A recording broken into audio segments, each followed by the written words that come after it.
So this also begs to the question of do we have molecular markers that can help us decide when endocrine resistance has occurred? Can you talk a little bit about what we know of, what's the state of the art right now in terms of thinking about endocrine resistance at the cellular level, and are there tests that docs should think about, or is it they're not ready for prime time? So there's certainly de novo and then acquired, primary and then acquired resistance to endocrine therapy. And unfortunately, there is a subset of these aggressive ER positives, luminal B. We can see them because sometimes they'll be either low PR or they'll be PR absent, and they'll be more highly proliferative. A lot of times they'll be grade 3 on the primary. If people get Ki67s, if you see a Ki67 getting up there, 25, 30+%, you're really into a breast cancer that's not likely to have a durable benefit from endocrine therapy alone. The underlying molecular alterations are varied. P53, FGFR1 amplification is a very poor, that's been really proven by Nick Turner and others, that predicts in the clinic for endocrine therapy resistance. Cyclin D1 amplification are some of the key ones we see. There are a number of others. There's no way, we don't assay for those, as you know, up front, Andy. We have to, we kind of go by natural history, the short disease-free interval, just the tempo of disease, and the progesterone receptor can be somewhat helpful. And Ki67, although in the metastatic setting we don't typically get the Ki67. Are your patients in Dallas asking you to send their blood for circulating tumor DNA to look for ESR1 mutations, as they sometimes do in Manhattan? No, come to Dallas. No, they don't. I will tell you what I do is I do look for HER2 mutations, ESR1, the estrogen receptor mutations that really are unfortunately quite common in the setting of resistance to aromatase inhibitors, particularly in the metastatic setting under that selective pressure. We don't have any clinical good algorithms that follow from an ESR1 mutation, in my opinion. I don't think the data are firm to tell us what to do.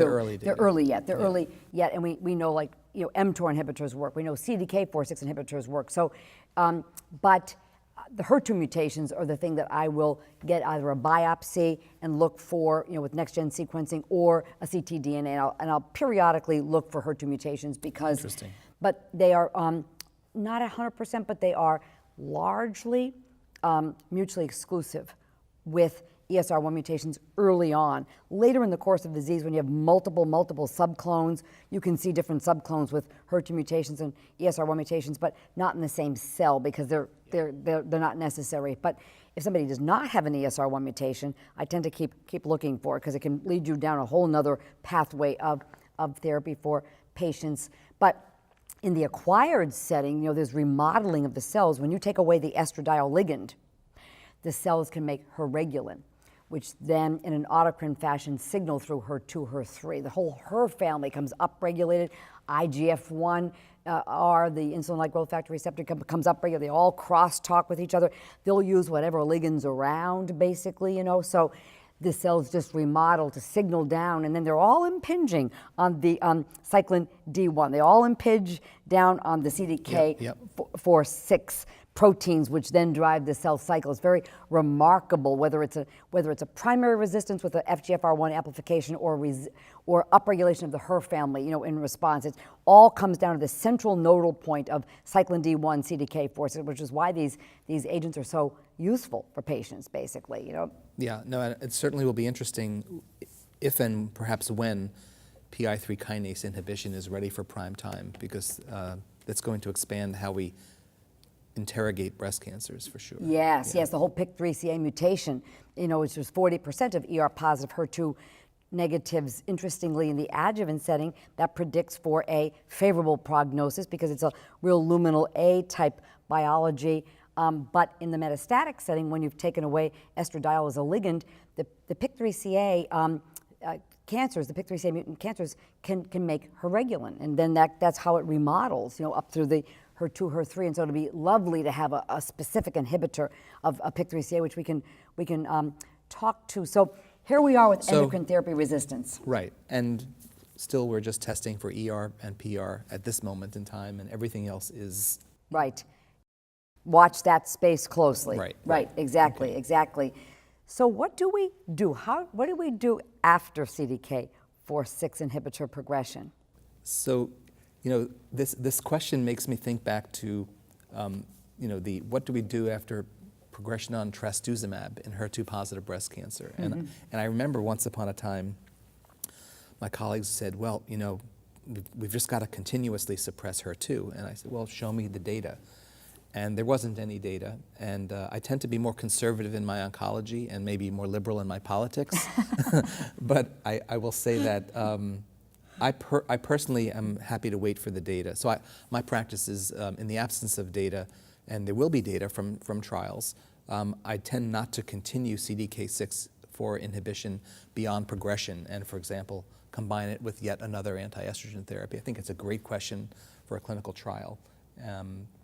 There is a certain toxicity, and I'm not so sure what the benefit is.